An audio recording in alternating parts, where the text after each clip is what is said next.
Why coding? The short answer is because the culture in learning how to code is the opposite of everything about going to college. I wanted to write and record this while the effects of watching Three Idiots are still strong.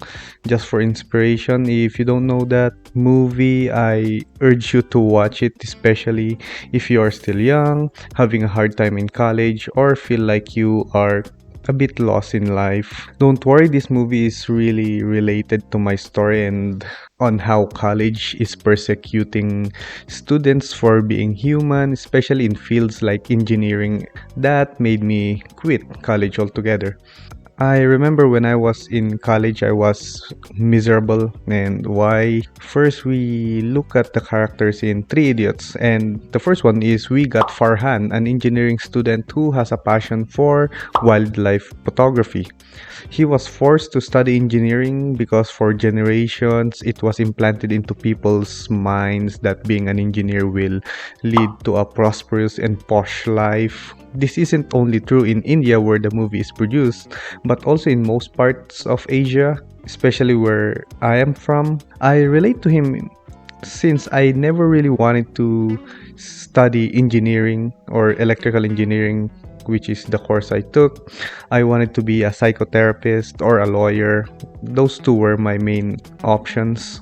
But unfortunately, I was bullied into submission by my family members, telling me that studying psychology would be a waste of money and time, and being a lawyer would mean that I'll be defending criminals. Being a naive 16-year-old, I believed what they told me, and since they made me so afraid of what the future would be if I did not follow their orders or their suggestions, I blindly followed them. Which brings us to the next character in Three Idiots, or the second idiot, and that would be Raju. Raju is very religious and grew up in poverty. His dad was bedridden and his sister can't get married because in their culture they have a dowry system in which the woman should give something to the family of the man who will be marrying her. I think that's technically what dowry means. I'm not sure, but that was implied in the movie. This puts a lot on Raju's shoulder. His family saw him more of a way out into poverty instead of a family member. This makes Raju nervous in every exam and puts more faith into the gods themselves instead of himself. In the movie, you see him pray more often than study. Unlike Farhan, he loves engineering. It's just that the fear of failure and the pressure got to him. That's why he was failing most of his classes or barely passing. He mentions that he was an excellent student since childhood but had only low to almost failing grades during college. So I was in the first year of university, and the school mentioned how prestigious and lucky we were just to be enrolled and be in the presence of these egotistical professors. They kept mentioning how engineering is hard and that failing would equal being a beggar in the street, and that our parents would shun us and, you know, wouldn't recognize us as their own. This instilled fear in us on day one. We were taught to look down on other universities as well. They taught us to be egotistical and that if you are not in the field of engineering, it could mean that it's because you are not that bright enough, which is a lie and it's not entirely true. The fear taught by the university was something that I had to unlearn for years. The pressure put by my parents and family members was certainly not true, and I found out that later in life that being an engineer is not the only way to success, and that a lot of my classmates and those who I encountered in school who studied engineering aren't really doing well. Success is defined by you and not other people. I guess that's what I'm saying here. Due to this realization, I tried to find other ways for me to be financially successful since I don't want to be dependent to my parents anymore.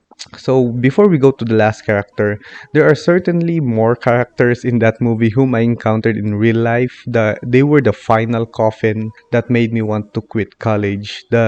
And that character would be Dr. Virus. In the movie, he was the director of the university. Most of the students were afraid of him. He always says the same speech every start of the semester, saying that their school is the best. And he also has a strong sense of belief in terms of engineering, to a point that he forced his only son to be an engineer regardless of his son's interest and passion.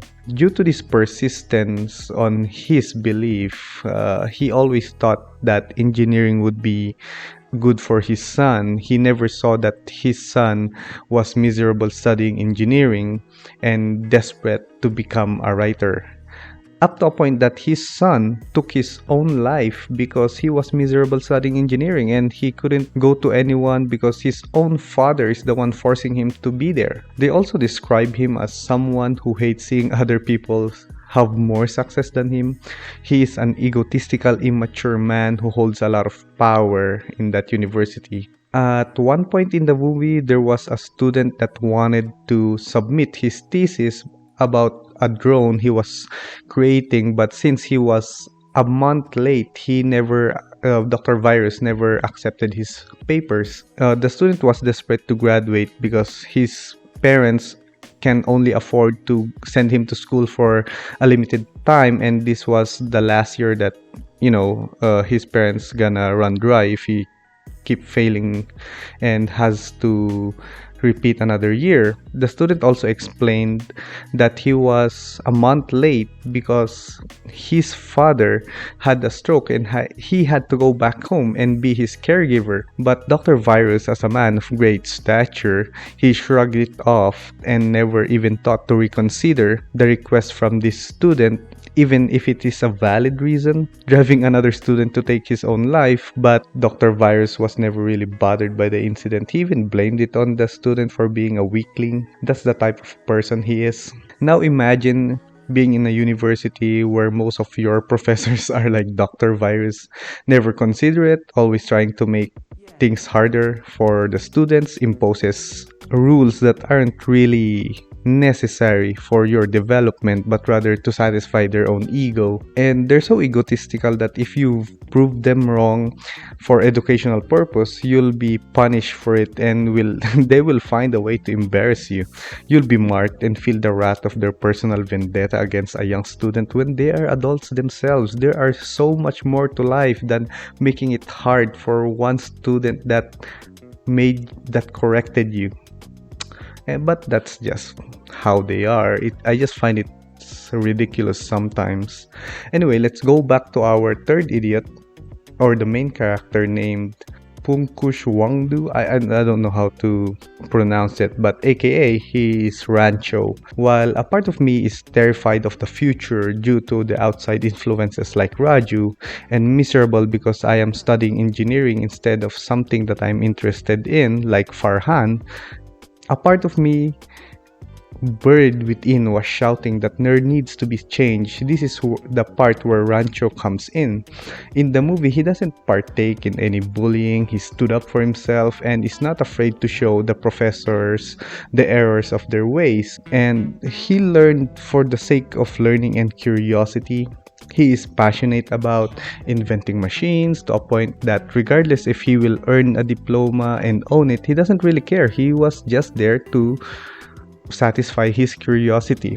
All he wanted to do was learn and be happy. Success followed him because of his brilliant mind and carefree attitude. He influenced both Farhan and Raju to overcome their fears and lead the life they wanted. Not only that, but he also influenced Dr. Virus to be a better educator and a person and change his ways. My life is not a movie though. That when I was in uni, I often dream of changing this draconian system the professors have imposed.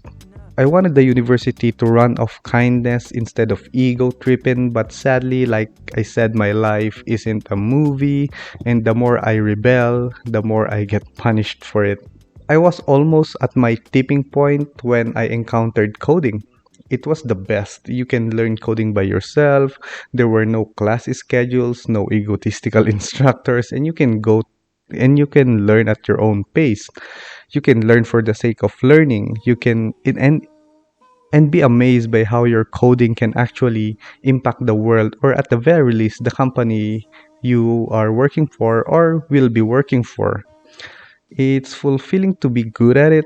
Companies will follow you and give you a job if they know your capabilities in coding. There was no fear of the future since it's an industry that is very well in demand. And I found my passion again by actually learning how to code. This community is mostly nice, and you can meet a lot of good people in this community. You will be helping each other a lot. Overall, it is the opposite of my experience when I was in a university. So I bet on myself and coding that it will give me a good future. Thankfully, with luck and perseverance, it paid off big time. So that is my story. Yeah, I was Farhan, Raju, and Rancho all at the same person, and in this movie they've actually captured the essence and the frustration of being a student in a draconian system very well. And yeah, I related to all of them. So go watch that movie. So yeah, that's my story. Hopefully you stuck around up this point, and see you on the next one.